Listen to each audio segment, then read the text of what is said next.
Ikaw, Bong. Fried chicken na shrimp. Na may kahalo. Wala ka talagang pinuno sa... Nanggigigil talaga ako sa'yo. Fried chicken na shrimp. Ano, fried chicken na shrimp bang? Nanggigigil ako talaga sa'yo. Pahihirapan mo na naman si Chef Don. Paano niya lulutin? Fusion.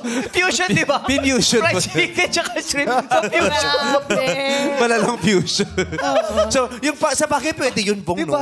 Yung paghiwa mo ng fried chicken, may shrimp sa loob. Parang tempura na ewan. Yeah, parang chicken galantina. Ay, oo. Pero pag hiniwa mo, ay, may dugo.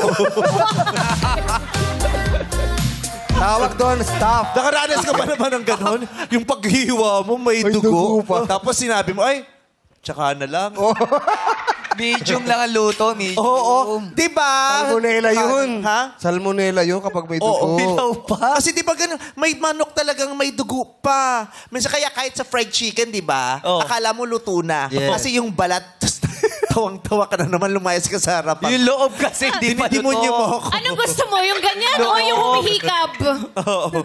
Di ba kahit kala mo malutong na yung balat? Oo, pero pero pagkagat loob. may dugo-dugo pa. Loob. Eh syempre, hindi naman kinakagat agad yung mayayaman. Oo. Ina-knife yun. Yeah. So, inihiwa nila. Tapos paghiwa mo, ay, may dugo. Tsaka na lang. Papaluto mo kasi papainin mo pa. Soli sa kusina yun.